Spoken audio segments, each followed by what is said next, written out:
We had a really difficult journey, to be quite honest. I mean, we've done a lot of traveling over the last 40, 50 years in all sorts of circumstances, but under the COVID regulations, with all of the emotional highs and lows of leaving family, getting back after such a long time, it really was the most incredibly difficult journey. We're very grateful to have finally got back to Ingeniero Juarez, but we had quite long stopovers in Buenos Aires and in Salta, which was good to catch up with people. But then when we got back to our home here in Juarez, which of course been empty for a couple of years, it would been overrun by spiders and ants and termites, and I think we were a little bit shocked by what we found and by people's reactions to the present situation. And when you got back, how did you find people had coped with the onslaught of COVID in the year that you'd been away?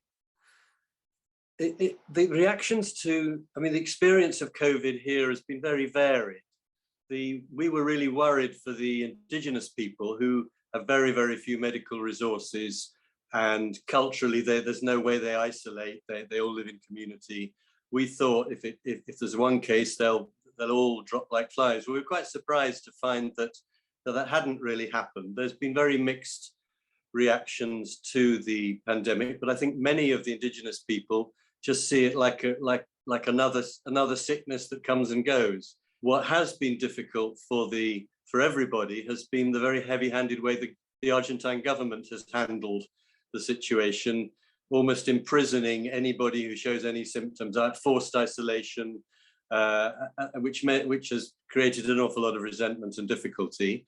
So people are struggling a bit with that, but I think on the whole now they've come to terms with that. A lot of people have died, not all of COVID. So we're facing a situation where a lot of our elderly leaders and clergy are no longer there, and we have a largely untrained young cohort who are sort of picking up the pieces, and we're trying to sort of reshape, reform the churches and the communities along different lines, and that's their challenge as much as ours.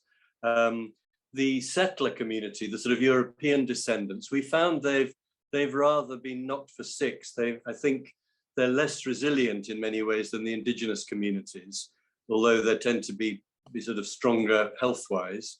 And so we found there was almost a sort of anger and a resentment that we don't know whether it was because we've been away so long or because we can come and go and they can't, but we haven't quite interpreted that one yet. But I think we feel that the white church, if you like, has almost suffered more and not really fully come to terms with how to come out of COVID. Now, Nick, your priorities over the next 18 months as you transition out as bishop, and in fact, I understand your role expanded last year to include Peru, Bolivia, Paraguay, and Uruguay, as well as Argentina. How on earth are you going to prioritize with that huge area and so many needs? I think we're just trying where possible to get into place the right people, the right protocols, if you like, we can't control the future, and we don't know quite what will happen.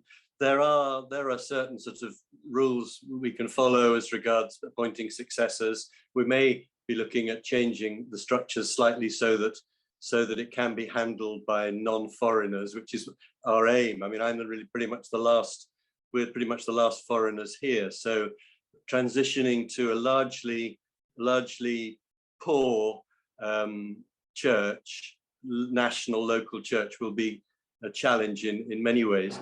The extra responsibility I've got for the province of South America, if you like, is mainly going to involve similarly putting the right people in place over the next year or two.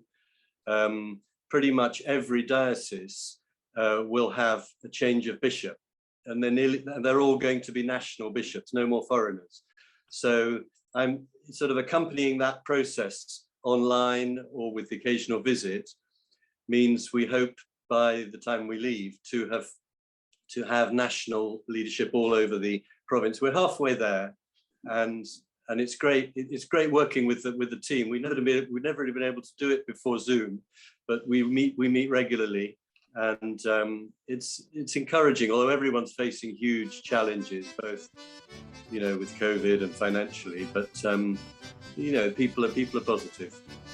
Nick, that's a huge role, and especially, as we know, everything rises and falls on leadership. So as you begin to work with local leaders and national leaders, we will be very much praying for you in that transition process.